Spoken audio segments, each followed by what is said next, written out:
अब मैं कहता हूँ किसान का, मेरे पिताजी किसान थे तो व्यापारी का बच्चा सोचेगा हमारे पिताजी तो व्यापारी हैं।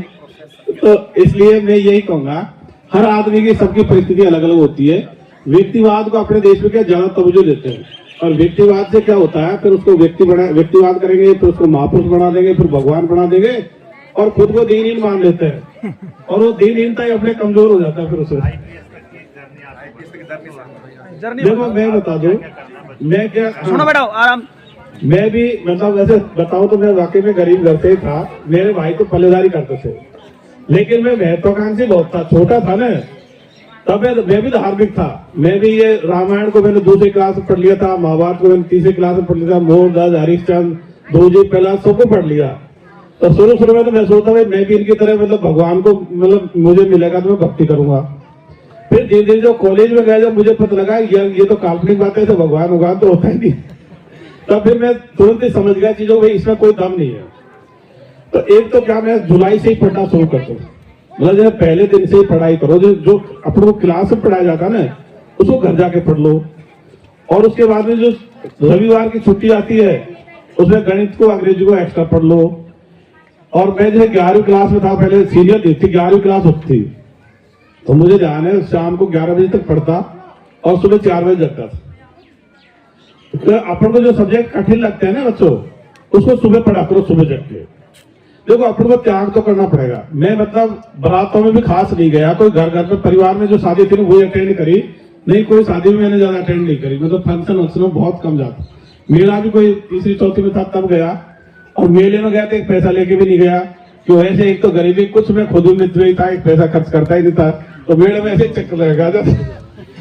तो कहने का मतलब ये है कि बच्चों को तो थोड़ा मित्र भी रहो, अपनी पढ़ाई में पूरा ध्यान रखो। अपन इधर उधर जितना मतलब समय खराब करेंगे तो अपन को नुकसान होगा। कई बार अपन मामाओं के 10-10 दिन जाके बैठ जाते हैं, कोई रिश्तेदारी में बैठ जाते हैं, यहाँ पर कटत हो जाती है। तो पढ़ाई इसको पढ़ते पढ़ते भी इतनी भारी पड़ती है, जब भी पार नहीं पड़ती कई बार तो। इसलिए ये त्याग है 20-25 साल का, 20-25 साल तक आपने त्याग कर लिया, फिर पूरे जीवन मस्ती करोगे, और अगर मान लो अब मस्ती कर ली तो फिर पूरे जीवन संघर्ष करोगे। तो अब तय तुमको ही करना है कि तुमको अभी संघर्ष मतलब अभी से मेहनत करनी है या बाद में परेशानी झेलनी है। ये सही है कि गांव में अंधविश्वास, उनके लोकल देवी देवता वगैरह उसके लोग बाग हैं, लेकिन या कोई कब्र है मतलब उनकी दरगाह वगैरह उस पर भी आधारित है। लेकिन अब सब बच्चे जो पढ़ाई कर रहे हैं वो विज्ञान की, भूगोल की, गणित की, इतिहास की पढ़ाई कर रहे हैं, उनमें ये चीज़ आई नहीं रही है। तो इनकी पढ़ाई में कुछ नहीं है, मतलब इनकी पढ़ाई में कोई अंधविश्वास नहीं है, लेकिन वो घर पे जो परवरिश होती है उसमें ये चीज़ें हैं। तो बच्चों को तो ये बहुत अच्छा लगता है, उनको लगता है ये हमारी पढ़ाई की बात तो आज पहली बार कही है। तो क्यों धर्म ग्रंथों में तो ये बात ही नहीं है, कोई विज्ञान वाली बात है ही नहीं उनमें, तो कोई गुरुत्वाकर्षण बल, विद्युत बल, चुंबकीय बल, रासायनिक, इनकी बात ही नहीं आती। तो बच्चों में मतलब खूब उत्साह, मुझे पूरा विश्वास है कि हम अब 400 बच्चे थे, ये बच्चे अपने घर पर जाके बताएंगे, घर वाले भी फिर इनसे सहमत होंगे, क्योंकि घर वाले क्या दूसरी बातों को कम मानते हैं, लेकिन जो अपना बच्चा है उनको बताता है और समझाता है तो उनको अच्छा लगता है भाई हमारे बच्चे तो बड़ी बड़ी बातें कह रहे हैं। तो अब ये जाएंगे तो मतलब इनके घर वाले हो जाएंगे तो 1000-2000 की अपनी संख्या हो जाएगी, फिर ये जहाँ भी मिलेंगे, बैठेंगे, रिश्तेदारों को बातें बताएंगे, तो एक मतलब चेन रिएक्शन चालू हो जाएगी। सर आज आपने 2 पार्टिकल भी करके दिखाया है, उनको लेकर के क्या कहते हो? हाँ, अपने कहते हैं भाई जैसे जो भी चमत्कार या जादू टोने या मतलब होता है, या ओट या पर्दे के पीछे चालाकी होती है, या विज्ञान कोई सिद्धांत होता है, इसके अलावा कुछ भी नहीं होता।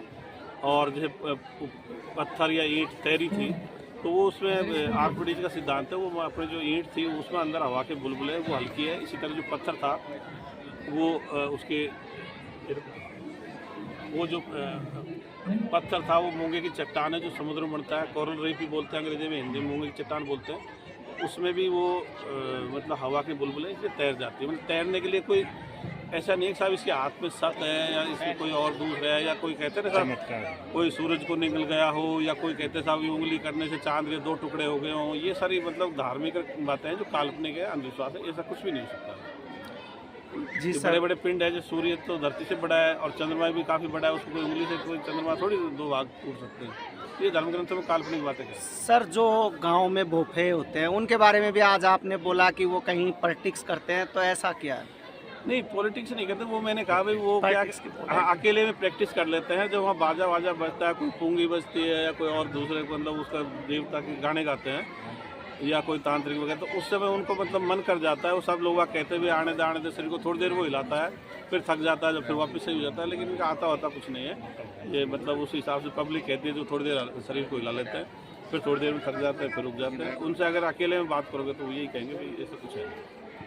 एक चीज़ और कहूँगा, जिन घरों में ज़्यादा धार्मिक माहौल है उनकी परेशानी धार्मिकता की ज़्यादा है, उनके घरों में औरतों की परेशानी आएगी। जो मानते नहीं है उनका आती नहीं है। तो ये भी क्या, जो भूत प्रेत जिन वगैरह क्या है, तो कहते हैं ना मानने से आते हैं, नहीं मानता तो खत्म है, इनका कोई अस्तित्व नहीं है। तो लोग कहते हैं भाई आप ये भी सब सबूत दोगे, नहीं है तो कोई चीज़ नहीं होती, उसका सबूत नहीं होता, उसका तो खंडन करना ही पर्याप्त है। सबूत तो उसका होता है जो चीज़ होती है। ईश्वर, अल्लाह, गॉड, वाहिगुरु ऐसा है नहीं, तो इसका कह दिया भाई नहीं है तो खत्म हो गया सबूत। क्योंकि सबूत तो अगर होता तब वो सबूत देते हैं, इसका इसलिए कोई सबूत नहीं होता भूत प्रेत। अमर उजाला जीवांजलि के सारथी की मदद लें और महाकुंभ में स्नान जरूर करें।